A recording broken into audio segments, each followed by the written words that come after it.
கிர்ரிங் கிர்ரிங் கிர்ரிங் கிர்ரிங் கிர்ரிங் கிர்ரிங் கிர்ரிங் கிர்ரிங் கிர்ரிங். அம்மா கிரேசி, அது ரொம்ப நேரமா அடிச்சுனே இருக்குது. அது போய் என்னன்னு பாருமா போ. ஓகேம்மா. ஹலோ ஹலோ, யாரு? நான் மெட்ராஸ்ல இருந்து ரோசி பேசுறேன். ரோசியா, நல்லா இருக்கியாடி? நான் நல்லா இருக்கிறேன்டி. அம்மா டச்சுமே கொடு. அம்மா, ரோசி மெட்ராஸ்ல இருந்து பேசுறா. வரேன் இருடி.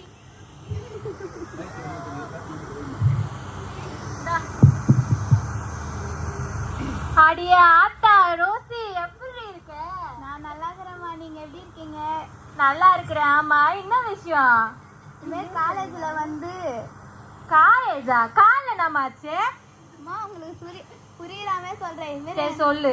பள்ளிக்கூடத்துல இருந்து விபிஎஸ் வச்சாங்கம்மா. சரி, பிரைஸ் எடுத்தம்மா. சாப்பிட்ற போட்டி, எழுதுற போட்டி, நான் தான் முதல் பிரைஸ் வாங்கிக்கிறேன். ஆமா, எத்தனை தட்டு சாப்பிட்ட? 10 தட்டுமா. அவ்வளவுதானா? நான் கூட என்னமோ நினைச்சிட்டேன். சரி, கிஃப்ட் வாங்க வந்துருங்கம்மா. சரிம்மா, வந்துடுறேன். மெட்ராஸுக்கு வந்துருங்கம்மா. ஏதோ ஊர் சொன்னாலே. மா கிரேசி, மெட்ராஸுக்கு போகணுமா? நீ போய் துணியெல்லாம் எடுத்து பேக் பண்ணு, போலாம். அப்படியே உனக்கு ஒரு மாப்பிள்ளைய பார்த்து முடிச்சு வச்சிட வேண்டியதுதான். எனக்கு வெக்கமா இருக்குமா. ரொம்ப வெக்கப்படாத, தர தேஞ்சிட போகுது. வா போலாம். பையன் வேற எங்க வச்சேன்னு தெரியல. காட்சி 2, மெட்ராஸ்க்கு பயணம். மெட்ராஸ். அம்மா, இது நம்ம இறங்க வேண்டிய ஊர் இல்லம்மா, இது வேற ஊருமா. அது இல்லடி, அவங்க இங்கிலீஷ்ல மெட்ராஸ்ன்றாங்க, தமிழ்ல மொட்ராஸ் தான். நீ இறங்கு. அடியாத்தி, இது என்ன இவ்வளோ பெரிய பில்டிங்கா இருக்கு? நம்ம ஊர்ல கூட இவ்வளோ பெரிய பில்டிங் இல்லையே. பாருடி, இப்பே பாத்துக்கோ, இவ்வளோ பெரிய பில்டிங்கை கட்டினா எந்த கொத்தனாருன்னு பார்த்து அவனை தாண்டி உனக்கு கல்யாணம் பண்ணி வைக்கணும். எனக்கு வெக்கமா இருக்குமா. நீ வேற ரொம்ப வெக்கப்படாதடி. இது நம்ம ஊரு இல்ல, பட்டணம், மொட்ராஸ் வேற. பாக்குறவன் எதனா நினைச்சுக்க போறான். வா போலாம். மா, அது ஒரு பையன் வரான். அவன்கிட்ட இந்த பில்டிங்கை யாரு கட்டினதுன்னு கேட்போம். வா. ஏ தம்பி, இந்த பெரிய பில்டிங்க எந்த கொத்தனாருப்பா கட்டினாங்க? I don't know. வாண்டி, அவனை தாண்டி முதல்ல கண்டுபிடிக்கணும் நம்ம. சரிவா, நம்ம அப்படியே போவோம். அம்மா, அங்க பாருமா, பெட்டி பெட்டியா போதுமா. பெட்டி பெட்டியா போகுது? ஏண்டி, அதுல ஒரு பெட்டியை வாங்கி உங்க தங்கச்சிக்கு கொடுத்தோன்னு வச்சுக்கிய, அந்த குழந்தை பொண்ணு ரோசி இல்ல, அவ நோட்டு புத்தகம், அப்படியே வந்து இந்த ஏதோ வருதா புயலையோ ஏதோ சொல்றாங்களே, அப்பெல்லாம் அவ பாதுகாப்பா இருந்து படி. அதுல முதல்ல போகும்போது இதை யாரு வந்து கண்டுபிடிச்சான்னு சொல்லி அவன் பேரையும் கேட்டு வச்சுக்கணும்டி. போகும்போது அதை அப்படியே வாங்கிட்டு போயிடுவோம் ஒரு பெட்டிய. அது ஒரு தம்பி வரான். அந்த தம்பி கிட்ட அந்த ட்ரெயினை செஞ்சது யாருன்னு கேட்போம். தம்பி, இப்போ பெட்டி பெட்டியா போச்சுல ஒண்ணு, அதை யாருப்பா செஞ்சது? ஏண்டி, இதையும் ஐ டோன்ட் நோ தாண்டி செஞ்சிருக்காரு. முதல்ல அந்த ஐ டோன்ட் நோ எங்க இருக்காருன்னு பார்த்து கண்டுபிடிக்கணும்டி.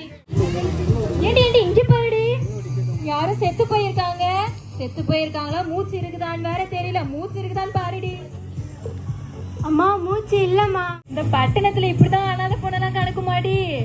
முதல்ல சரி, போற வழியில நம்ம எங்கேயாச்சும் புதைச்சிட்டு போயிடுவோண்டி.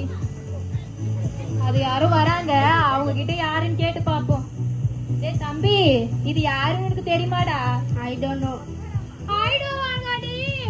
ஐயோ ஐ டோன்ட் நோ. என் பொண்ணு இப்படி விட்டு போயிட்டியே. இது என்னடி? ஆமா, உங்க பேர் என்ன? நானே குரல் சொல்ல கத்துக்கிறேன், நீங்களே வந்து ஒப்பாரி வச்சுக்கிறீங்க. போமாங்க. சரிப்பா, நீ போப்பா. ஐயோ, இங்க கொஞ்சம் நம்ம பார்த்து இருந்துக்கணும்டி. அந்த நீ கவலைப்படாதடி, அந்த ஐடோன இங்கதான் எங்கேயாவது இருப்பாரு. நான் உனக்கு தேடி அவரை முடிச்சு வைக்கிறேன். ஃபர்ஸ்ட் நம்ம ரோசிய பார்த்து அவகிட்ட போய் கேட்கலாம். வாடி போவோம்.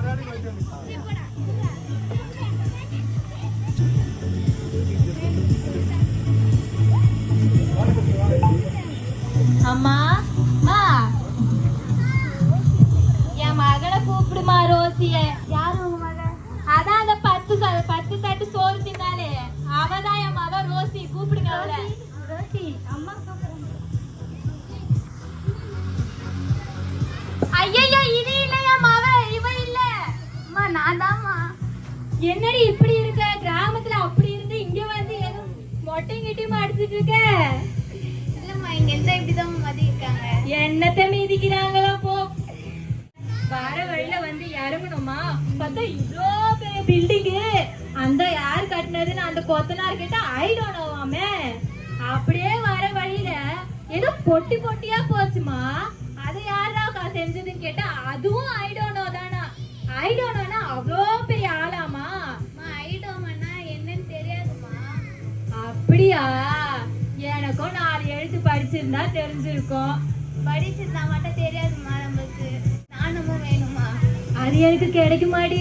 கிடைக்கும். ஏசப்பாட்ட கேட்டா எல்லாம் கிடைக்கும். நீங்க கேளுங்க தருவாங்க ஏசப்பா. அவ்வளவுதான் பிள்ளைகளா.